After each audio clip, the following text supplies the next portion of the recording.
Vamos lá então, gente. Tá faltando a Lucélia entrar. Cadê a Lucélia? Estou presente. Tô vendo.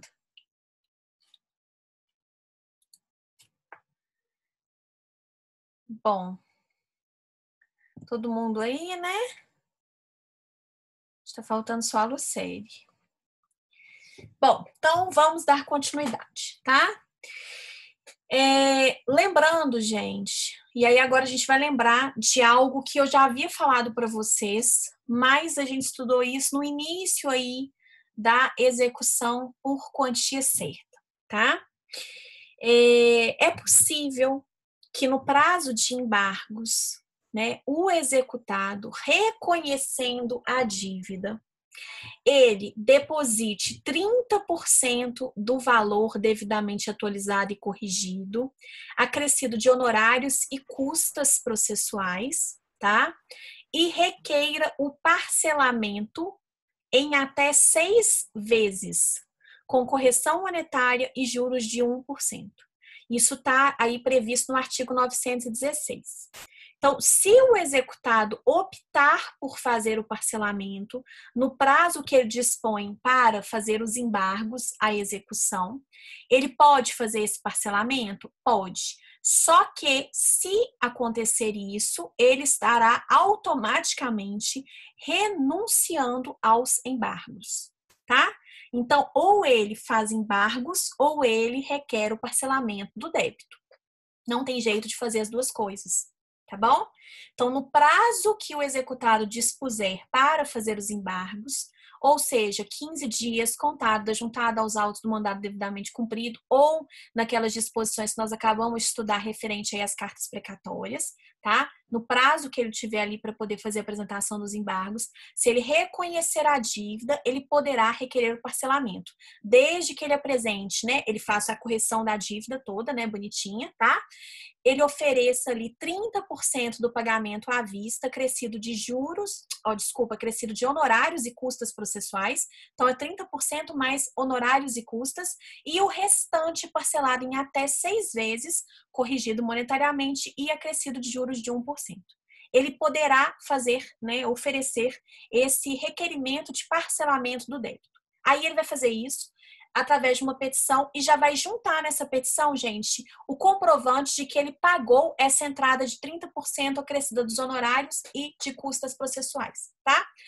Quando o juiz recebe essa petição, esse requerimento, ele dá vista ao exequente para poder se manifestar a respeito do requerimento do executado, para que o exequente verifique, inclusive, se o executado ele respeitou o previsto no artigo 916. Se ele fez realmente, gente, o primeiro pagamento de 30% acrescido aí dos honorários, das custas, está tudo certinho, tá? E aí, logo após, o juiz vai decidir a respeito daquele requerimento no prazo de 5 dias.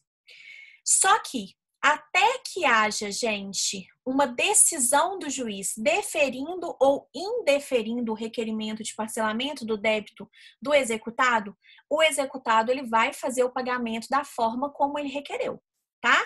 Então, hoje é dia 25 de junho. Ele já ofereceu 30% acrescido dos honorários das custas e pediu o parcelamento do restante em 6 vezes, com vencimento todo dia 10. Então, o juiz já se manifestou a respeito do requerimento dele? Não. Deu dia 10. E aí, o que ele vai fazer? Ele vai pagar, tá? Mesmo sem saber se o requerimento dele vai ser deferido ou não, ele tem que fazer o pagamento da forma como ele está requerendo, tá? E aí, então, né, quando o juiz se manifestar a respeito daquele requerimento dele, deferindo ou indeferindo, se ele deferir, ele vai continuar fazendo o pagamento normalmente, né, da forma como ele requereu ali na petição dele, tá? E aí, nesse caso, eu vou ter a suspensão da execução, né? Suspendem-se aí os atos de expropriação de bens, as penhoras que foram realizadas, elas permanecem, mas elas não irão adiante, né? Eu não vou partir para os atos de expropriação, ou seja, adjudicação e alienação de bens, tá? E o que vai acontecer é o seguinte, ele vai fazendo o pagamento e o executado ele vai pedindo o levantamento desses valores. Se, no entanto, gente, o juiz indeferir, tá, o requerimento do executado, o que ele já pagou será convertido em penhora, tá? Então, esse valor que ele já pagou vai ser convertido em penhora e a execução, ela prossegue-se, né? Ela será prosseguida aí para os atos de expropriação, tá? E aí, gente, por que é que o executado, existe essa previsão de que o executado efetue o pagamento, independentemente da resposta do juiz, se o próprio Código de Processo Civil diz que o juiz vai decidir aí em 5 dias? O prazo do juiz é próprio ou impróprio? Hein?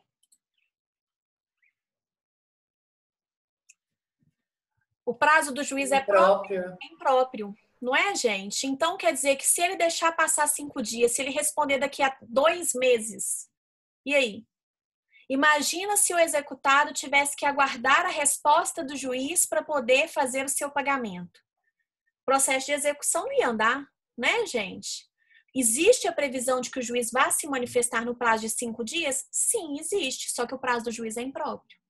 Então, até que haja a manifestação do juiz, o executado vai fazer o pagamento da forma como ele requereu, tá? E aí, o que vai acontecer é que se lá na frente, gente, ele já efetuou, por exemplo, 4 prestações, e aí o juiz indeferiu, o que ele já pagou vai ser convertido em penhora. E aí segue para os atos de expropriação, tá? A parte boa é que agora só faltam 2 parcelas, né? É mais fácil de pagar, tá? E se ele deferir, né? Assim que na grande maioria dos casos, se tiver tudo certinho, ele vai deferir, né? Se ele deferir, aí, nesse caso, vai continuar pagando tudo certinho. Se, no entanto, gente, o executado deixar de pagar alguma parcela, a parcela que ele deixar de pagar vai ser somada às parcelas que ele ainda não pagou, vai haver incidência de uma multa de 10% e haverá o vencimento antecipado da dívida com a retomada imediata dos atos de expropriação. Então, gente, se pediu o parcelamento do débito, não atrase, não deixe de pagar. Por quê? Porque se você fizer isso, você vai ter um acréscimo de 10% em cima das parcelas ainda não pagas, né? E vai haver o vencimento antecipado da dívida com a retomada dos atos de expropriação. Então, já vai passar direto aí para poder fazer a expropriação dos bens. Beleza?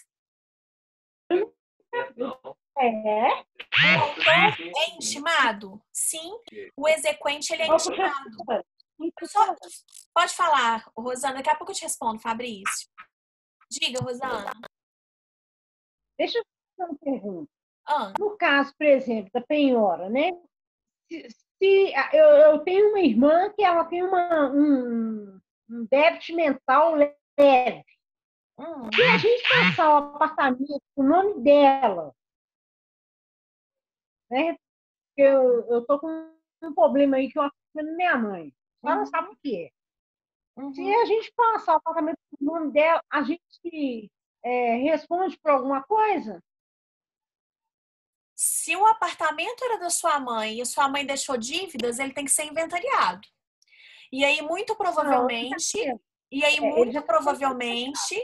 as dívidas, né, os credores, eles vão habilitar o crédito deles no inventário, nos autos do inventário. É o que a gente chama de penhora no rosto dos autos. Entendeu? Mas aí mesmo com essa minha irmã deficiente, né? Deficiente, assim, ela já é até casada, mas ela tem problema, porque a minha irmã é responsável por ela. Ela tem um déficit mental leve. Então, nós temos um grande problema aí que vai muito além, Rosana. Se ela é deficiente, ela... Como é que é essa questão do casamento dela aí? Porque, né, embora a gente tenha o estatuto da pessoa com deficiência e tudo, né, ela é capaz para poder casar ou ela é incapaz só para os bens? Hoje, né, a regra é essa, tá? A pessoa ela é capaz para ela poder fazer o que ela quiser, né? Casar, ter filho, tudo. Tá, mas aí que tá. Vamos lá. A dívida é da sua irmã ou é da sua mãe? Da minha mãe. Então, não tem nada a ver com a sua irmã. Se você passar o bem pro nome da sua irmã, você está fazendo fraude. Você está cometendo uma fraude. Você está tentando inviabilizar aos credores que eles fiquem com esse bem de forma fraudulenta. Primeiro, não teria como, só teria como, vamos lá. Só teria condição, Rosana, de vocês, né, no caso, abrirem mão, primeiro porque é o seguinte, vocês teriam que inventariar esse apartamento, tá? E no procedimento de inventário, no formal de partilha, vocês teriam que abrir mão, né, do bem, da parte de vocês em favor dessa sua irmã incapaz. Só que, independentemente de vocês fazerem isso, os credores da sua mãe, descobrindo que ela tem esse bem em nome dela, vão habilitar o crédito no procedimento de inventário. E aí o que acontece? Primeiro paga os credores. O que sobrar, se sobrar, divide entre vocês, entendeu? Aí divide para todos os filhos. Se sobrar, vamos lá, paga primeiro os credores. Se o bem ainda, né? Se sobrar alguma coisa do bem para vocês, divide entre vocês, entendeu? Entendi. Entendeu? Não tem assim, porque na verdade é o seguinte, o bem era da sua mãe que deixou a dívida, sua irmã não tem nada a ver com isso. Mas mesmo ela sendo... mas a sua irmã é só herdeira. Sua irmã é herdeira, sua irmã é proprietária do bem? Não, ela é herdeira. Entendeu? E outra coisa, só haveria alguma questão, algum questionamento relativo a bens se sua irmã tivesse já também um procedimento de interdição, de curatela, na verdade. Entendeu? Mesmo se eu passar por ela ainda... Mas você não pode, Rosana, mas é isso que eu tô explicando para você. Você não pode passar pro nome dela porque o bem não é seu. O bem é da sua mãe. Você tem que primeiro fazer o inventário. E aí, no procedimento de inventário, os credores provavelmente vão se habilitar nesse procedimento. Entendeu? Não tem como você... nós já fizemos, quer dizer, nós estamos fazendo já um inventário. Entendi. Mas aí nós temos uma dívida, aquela que eu falei com a senhora, só lembra? Entendi. Então, essa dívida provavelmente já deve estar habilitada no procedimento de inventário. E aí, paga primeiro a dívida. Se sobrar, o que sobrar, divide entre vocês, do patrimônio, entendeu? Entendeu, Rosana? Entendi. Não tem como você simplesmente assim falar assim, não, o bem é só da minha irmã. Não, não é, o bem é da sua mãe, a dívida é da sua mãe. Não tem jeito. Mas mesmo você tendo uma irmã incapaz, sim, mesmo tendo uma irmã incapaz, o bem não é dela. O bem é da sua mãe. Entendeu? Mas, por exemplo, se esse bem for a leilão, é igual que a senhora estava explicando, se esse bem for a leilão, a gente tiver o dinheiro para poder comprar o bem no leilão, aí pode. Até que haja assinatura do auto de arrematação, vocês podem arrematar esse bem pelo valor de avaliação ou pelo maior valor que for oferecido lá no leilão. E a senhora acha que há alguma capacidade de negociação? Não deve ter? Aí tem que verificar com os credores, Rosana. Aí você tem que verificar com os credores. Entendeu? Tá bom? Não, depois eu vou conversar particular. Isso, depois a gente conversa, tá? Beijo. Tá, vamos continuar aqui então. Fabrício, o autor é intimado, né, para informar se concorda com o parcelamento? Sim, Fabrício. Assim que a proposta de parcelamento é apresentada pelo executado, o juiz imediatamente, assim que ele recebe, ele dá vista ao exequente, para que o exequente se manifeste a respeito do preenchimento dos requisitos aí do artigo 916, tá? E aí, o que acontece? Se preencher os requerimentos, o juiz basicamente defere, né, a possibilidade do parcelamento. Por quê? Porque é uma possibilidade legal, entende? Não é nenhuma questão de discricionariedade do juiz ou mesmo do exequente concordar ou não concordar. É uma possibilidade aí legítima dada ao executado. Então, a única coisa que o exequente pode fazer é dizer o seguinte, olha, esse valor aqui de 30% que o executado pagou, ele tinha que ter o acréscimo de honorários e custas processuais. Só que o executado, ele depositou 30% sem esse acréscimo dos honorários e custas, portanto, desrespeitando o artigo 916. Então, o exequente, ele opina de forma desfavorável ao deferimento do requerimento aí de parcelamento do débito feito pelo executado, entendeu? Ele pode questionar só isso, mas assim, ele não pode virar e falar assim, não, eu quero receber à vista. Não pode, porque isso é uma possibilidade dada pelo próprio Código de Processo Civil ao executado, entende? Então, o exequente, nesse caso, ele só se manifesta a respeito do cumprimento ali dos requisitos do artigo 916. E aí o juiz decide, né? Ele pode virar e falar assim, eu não concordo porque eu quero receber à vista, excelência. O juiz vai analisar, vai falar assim, não, tá dentro aqui do artigo 916, ele cumpriu todos os requisitos. Então, exequente, sinto muito, né? Você queria receber à vista, todo mundo quer uma coisa na vida, né? Mas isso aí eu não vou poder aí te atender não, porque ele preenche os requisitos da lei, então eu vou conceder para ele sim, eu vou deferir sim a proposta de parcelamento. Beleza, Fabrício? Claro, ficou claro? Tranquilo? Então, beleza. Sim. Então, ótimo. E quais matérias que o executado ele poderá alegar em sede de embargos? Todas as matérias que estão trazidas no artigo 917, que a gente já estudou no artigo 525, gente. São basicamente as mesmas matérias, tá?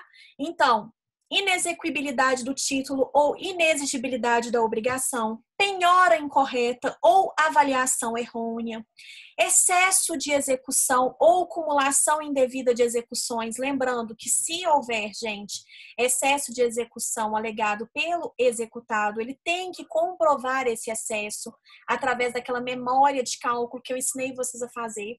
Se ele não alegar, gente, comprovar, né, esse excesso, a alegação dele e nada será a mesma coisa, tá? Então, ele tem que comprovar o excesso da execução, se for essa a alegação dele, sob pena de os embargos dele serem rejeitados, tá? Ele pode também, gente, alegar a questão da incompetência, tá?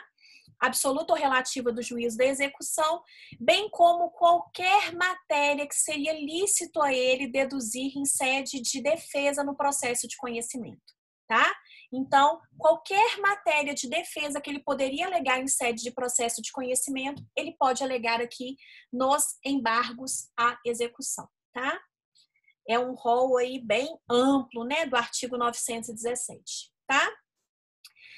Beleza? E aí, tá, o juiz, ele pode rejeitar liminarmente os embargos?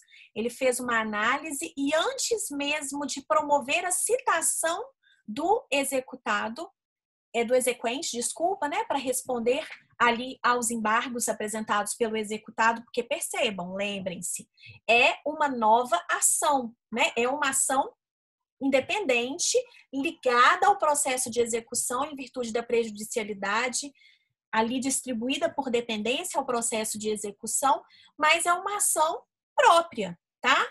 Então, como é uma ação própria, o juiz ele vai fazer a análise da petição inicial se ela preenche os requisitos ali do artigo 319 e 320 no que couber. E aí, quando é que ele vai fazer a rejeição liminar desses embargos?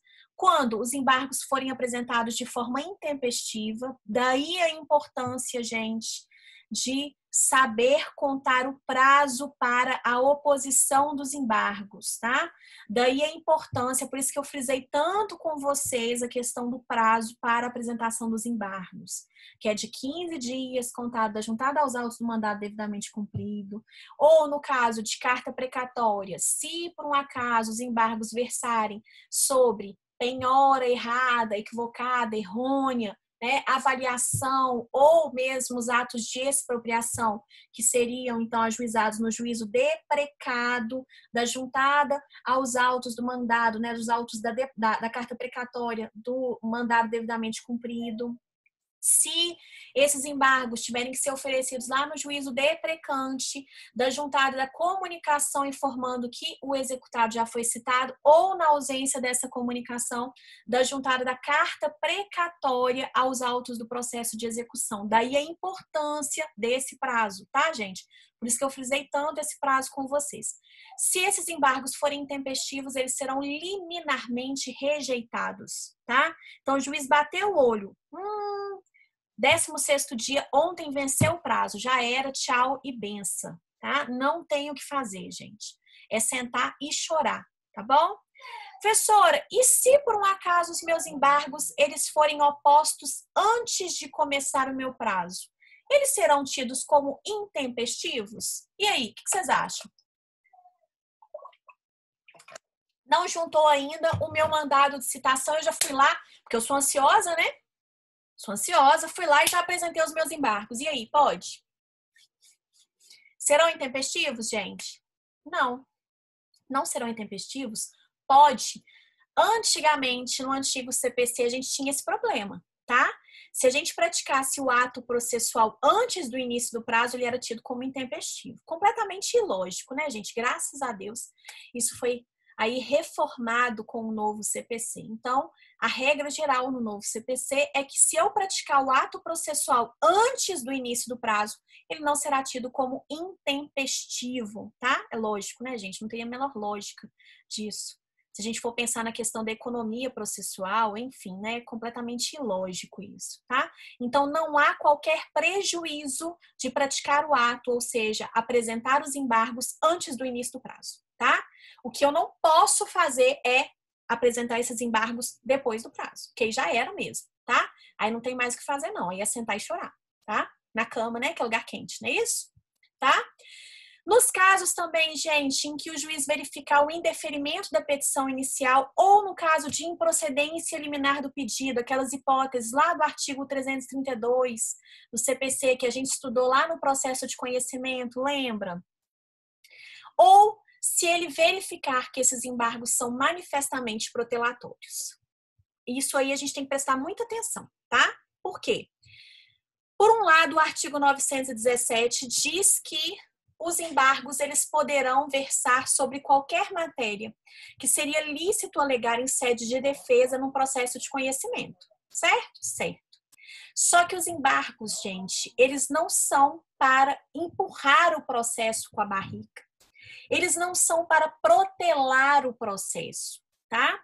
E se por um acaso o executado utilizar os embargos com o intuito de protelar o processo, além desses embargos serem rejeitados liminarmente, ele ainda será punido com uma multa. Por quê? Porque isso é conduta que é considerada ato atentatório à dignidade da justiça. E essa conduta, gente, ela é punida com uma multa de até 20% do valor atualizado da execução, tá? Então, além de ter os embargos dele liminarmente rejeitados e continuar devendo, ele ainda vai dever mais ainda, não é isso? Porque ele vai ter que pagar uma multa não superior até a 20%, tá? Do valor ali atualizado da execução. Olha que beleza. Só que não, né? Imagina, tá? É exatamente para que esses embargos eles não sejam utilizados, né, gente? Não sejam desvirtuados, não sejam mal utilizados, tá? Os embargos eles têm que ser utilizados quando necessário. Beleza? Posso continuar? Então vamos continuar, tá? Lembra que eu falei para vocês que em regra os embargos eles não possuem efeito suspensivo? Pois é, em regra não possuem. Só que, eventualmente, excepcionalmente, se o embargante, ou seja, o executado, nos embargos, né, gente? O executado é chamado de embargante, tá? Então, se o embargante, ou seja, o executado, requerer na sua petição lá de embargos o efeito suspensivo, tá? Desde que ele ofereça também, gente, uma garantia, ou seja, uma caução, um depósito, uma penhora, e desde que ele demonstre ao juiz alguma característica de tutela provisória, o juiz poderá conceder efeito suspensivo aos embargos à execução. Como assim, professora? Desde que o juiz ali visualize no caso, desde que seja demonstrado pelo executado algum requisito de tutela provisória. A gente vai estudar no próximo semestre, o Fernando já está estudando comigo essa matéria e a Rosana já estudou comigo essa matéria. Mas vocês vão estudar comigo, tá? No próximo semestre, a parte de processo civil 4, e aí a gente vai estudar as tutelas provisórias e os procedimentos especiais. E aí, dentro de tutela provisória, gente, existem as tutelas de urgência, que são as tutelas cautelares ou antecipadas, e a gente tem as tutelas de evidência, a tutela de evidência, né? E aí o que acontece? A tutela de evidência, ela está baseada em um direito evidente, um direito escancarado, tá? Mais as hipóteses do artigo 311, trazidas lá no artigo 311, e as tutelas de urgência, elas estão baseadas na probabilidade do direito e no perigo da demora, tá? Ou risco ao resultado útil do processo. Então, é o que a gente chama de fumus boni iuris e periculum in mora, tá? Se o executado, gente, ora embargante, na sua petição de embargos, apresentando uma caução idônea, um depósito, uma penhora, enfim, uma garantia, comprovar ao juiz a existência dos requisitos de alguma dessas tutelas provisórias, o juiz poderá conceder efeito suspensivo aos embargos. Geralmente, tá? Dentro dos embargos, a tutela mais fácil de comprovar é a tutela de urgência, tá, gente? Que é baseada na probabilidade do direito e no perigo da demora, né? No risco ou risco ao resultado útil do processo, tá? Mas o código, ele fala em tutelas provisórias, então poderia ser também uma tutela de evidência, tá? Então, desde que ele comprove, né, a existência dos requisitos da tutela, de uma tutela provisória, o juiz visualizando isso que foi ali apontado pelo embargante, que é o executado, e desde que ele ofereça uma penhora, uma garantia, um depósito, poderá então o juiz atribuir efeito suspensivo a esses embargos. E aí, gente, ele atribuindo efeito suspensivo a esses embargos, o que vai acontecer é o seguinte: não haverá os atos de expropriação. A penhora que já foi feita vai continuar, que eventualmente já foi realizada, vai continuar? Sim. Pode haver um reforço de penhora se houve uma desvalorização do bem? Sim. Pode haver uma diminuição da penhora se por um acaso houve uma supervalorização do bem? Sim. Pode haver uma substituição de penhora por um outro bem? Sim, tá? O que eu quero que vocês entendam é que esse efeito suspensivo dos embargos, gente, simplesmente vai evitar a expropriação do bem, tá? Mas não vai evitar aí, gente, as penhoras que eventualmente já foram feitas continuam, tá? E esses atos aí, né, de redução, ampliação de penhoras, substituição, podem ser realizados mesmo tendo sido atribuído efeito suspensivo aos embargos, tá? Beleza? Tranquilo? Sim? E aí muito importante, se eu tiver mais de um executado, tá? E um dos executados conseguiu, através dos embargos, efeito suspensivo. Esse efeito suspensivo, ele vai ser extensivo aos demais executados ou não? Depende. Se o fundamento, gente, for comum, atribui-se efeito suspensivo a todos os executados. Mas se o fundamento for próprio do executado, for pessoal do executado, não. Vou dar 2 exemplos para vocês aqui enxergarem as duas situações. Situação número 1. A Ingrid e o Fernando estão sendo executados, tá?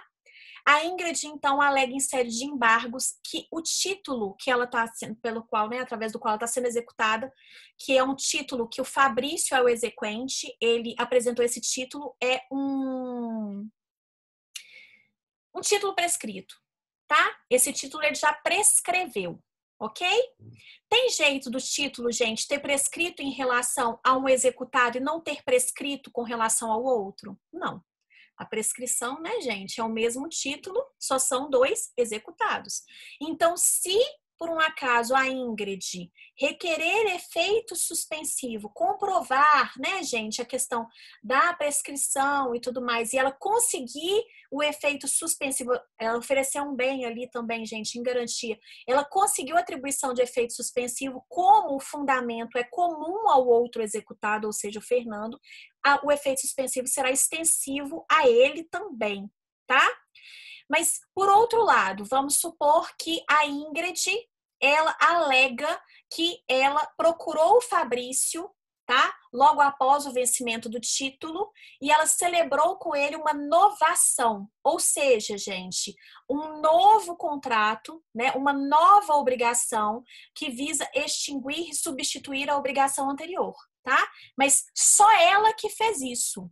E aí ela pede, então, atribuição de efeito suspensivo porque ela fundamenta nesse argumento. Nesse caso, vai ter como estender o efeito suspensivo para o Fernando? Não. Por quê? Porque é um fundamento específico da Ingrid, tá? Beleza? Tranquilo? Então, vamos finalizar aqui a matéria, tá? Como é que processa, gente, esses embargos, né? Na verdade, o processamento dos embargos é muito simples.